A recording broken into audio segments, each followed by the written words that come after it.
अस्सलाम वालेकुम जी व्यूअर्स, कैसे हैं आप? उम्मीद है कि आप बिल्कुल ठीक ठाक होंगे। मैं भी अल्लाह का शुक्र है बिल्कुल ठीक ठाक हूँ। आज आप लोगों को मटन आलू की बड़ी ही सादा और आसान सी रेसिपी बताऊँगी। घर की चंद चीज़ों से आप इतना मज़े का आलू गोश्त का सालन बना सकते हैं। आप इसे किसी भी गोश्त के साथ बना सकते हैं, यानी कि मटन के साथ भी और चिकन के साथ भी। तरीका आपने सेम ही रखना है, इंशाल्लाह से आपका ही मज़ा आएगा। और जो लोग 1 या 2 रोटी खाते हैं वो इंशाल्लाह से 3-4 रोटियाँ खाएँगे। ये इतना टेस्टी बनता है। तो आपने वीडियो को एंड तक वॉच करना है, स्किप किए बगैर ही। मटन के शौकीन हज़रात इस लाज़मी इस वीडियो को देखें। तो बिस्मिल्लाहिर्रहमानिर्रहीम, सबसे पहले हमने ऑयल को गर्म कर लेना है। हाफ़ कप मैंने ऑयल लिया है। आप घी ऑयल जो भी चाहें वो इस्तेमाल कर सकते हैं। तो उसमें हमने तकरीबन 2 अदद मीडियम प्याज को रफली सा चॉप करके ऐड कर दिया है। अब हमने इसके साथ ही मटन ऐड कर देना है। तो मटन ऐड करते वक्त थोड़ी सी वीडियो स्किप हुई है, मटन साथ ही हमने ऐड कर दिया था।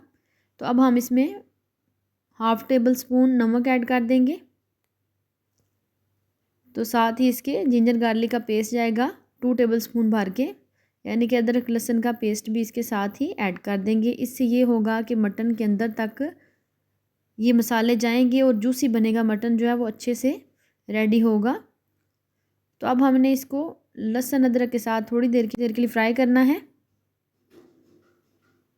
3 से 4 मिनट हमने इसके फ्राई कर लेना है। एक तो लहसुन अदरक की भी स्मेल ख़त्म हो जाएगी और दूसरा आपका गोश्त इंशाल्लाह से बड़ा ही मज़े का बनेगा। ये तरीका आपने लाजमी फ़ॉलो करना है। अब हम इसमें पानी ऐड करेंगे। हाफ़ कप के करीब पानी ऐड करके अब इसे थोड़ी देर के लिए इसी पानी के अंदर मिक्स करेंगे और बाकी जो स्पाइसेस हैं वो साथ ही ऐड करते जाएंगे। हम आलू मटन बनाएंगे, इसी के अंदर हम आलू शामिल करेंगे। आपने एंड तक वॉच करना है, तो आपको बिल्कुल सादा और आसान तरीके से ही बताया जाएगा। तो इसके अंदर हमने एक बड़े साइज़ का जो टमाटर है वो ऐड कर दिया है।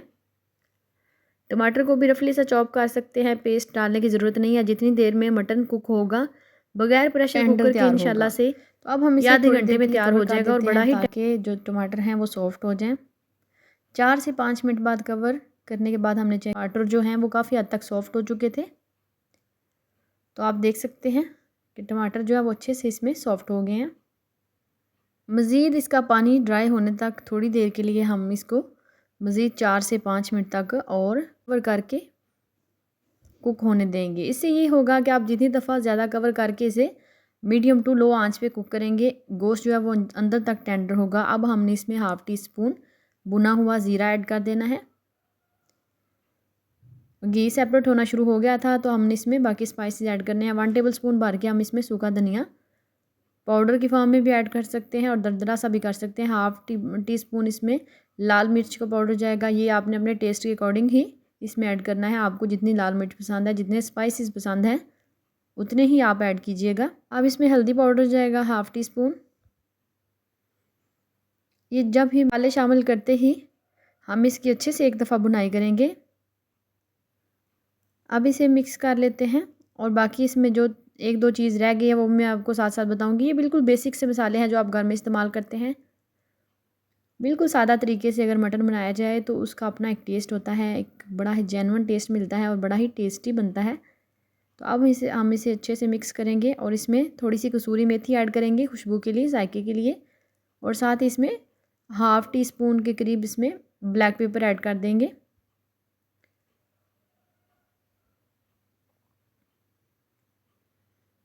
अब इन सारी चीज़ों को हमने अच्छे से भूनना है। गोश्त की भुनाई जितनी अच्छे से होगी, आप इसे अदरक लहसुन के साथ जितना ज़्यादा भूनेंगे इंशाल्लाह से उतना ही टेस्टी बनेगा आलू गोश्त का सालन। तो इस तरीके से हमने इसे अच्छे से भून लिया है। अगर हम इसके साथ ही आलू डाल देते तो आलू पहले कुक हो जाने थे, तो उन्होंने इसमें मिक्स हो जाना था। तो इसलिए कभी भी साथ में दोनों चीज़ें ऐड नहीं करेंगे, क्योंकि हमें अभी गोश्त को गलाना है और गोश्त गलने में काफ़ी टाइम लेता है, बीफ का हो या मटन का। तो इसलिए जैसे ही इसे हम बार बार दम पे लगा के कुक करेंगे तो वो ज़्यादा टेंडर और मज़े का बनेगा। तो ये देखिए 4 से 5 मिनट हमने और इसको दम वाली आंच पे ही, यानी कि मीडियम आंच पे या लो आंच पे ही हमने इसको थोड़ी देर के लिए कुक किया है। अब हमने इसमें एक बड़े साइज़ का आलू लेके उसको मोटा मोटा सा काट लिया है, जिस तरह से देगों में आलू इस्तेमाल किए जाते हैं। तो हमने इन दोनों चीज़ों की अच्छे से भुनाई करनी है, ताकि जो इसके अंदर हमने प्याज और टमाटर शामिल किए थे। उनकी ग्रेवी बड़ी ही स्मूथ और बड़ी ही अच्छी बने।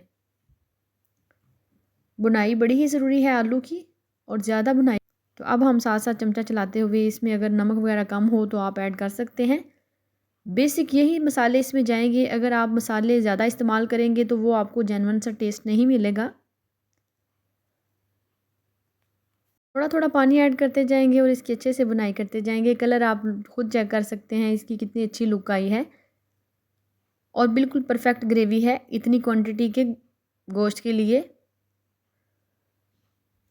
तो आप अगर मेरे चैनल पे नए हैं और आपको मेरी रेसिपी ज़रा सी भी पसंद आई हो तो प्लीज़ मेरे चैनल को सब्सक्राइब करें, लाइक करें और साथ ही लगे बेल के आइकन को दबा दें ताकि मेरी आने वाली हर नई वीडियो सबसे आप तक पहुंचे। तो अब हम इसमें पानी शामिल कर देंगे। पानी भी आपने बिल्कुल अपने हिसाब से, अगर आप चावलों पे डाल के खाना चाहते हैं तो आप थोड़ी सी क्वांटिटी बढ़ा सकते हैं। इस पानी को भी अंदर अभी ड्राई होना है। थोड़ा सा पानी हम इसमें और शामिल कर देंगे और इस गोश्त को हमने बिल्कुल लो आँच पे पकने देना है। तकरीबन 20 मिनट देंगे हम इसको लो आँच पे। तो बिल्कुल मीडियम या लो आंच होगी तो इंशाल्लाह से ये अंदर तक कुक हो जाएगा और आलू भी आपके बिल्कुल परफेक्ट जो है वो गल जाएंगे।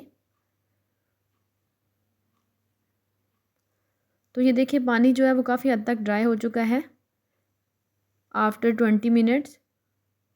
नमक वगैरह बिल्कुल सेट है और घी जो है वो सेपरेट होना शुरू हो गया हुआ है। तो इस टाइम पे हम इसमें सब्ज़ धनिया ऐड करेंगे। सब्ज़ धनिया पहले ऐड कर दें तो वो आपको सब्ज़ धनिया का भी इतना अच्छा टेस्ट नहीं मिलता। एक तो इससे लुक बहुत अच्छी आएगी, दूसरा फ्लेवर और ज़्यादा अच्छा होगा। गरम मसाले का इस्तेमाल करेंगे, थोड़ा सा गरम मसाला डालेंगे एंड पे, ना भी डालेंगे तो भी अच्छा ही बनेगा। और ये इतना गरम है कि मैं आपको चेक नहीं करवा सकती तोड़ के, ये इतना टेंडर और मज़े का तैयार हुआ है। अल्लाह पाक सबके रिज़्क़े लाल में बरकतें डाले और सबके दस्तरखान भरे रखे, आमीन। मिलते हैं नेक्स्ट और अच्छी सी वीडियो के साथ। अपना बहुत सारा ख्याल रखिएगा, दुआ में याद रखिएगा। टेक केयर, अल्लाह हाफिज़।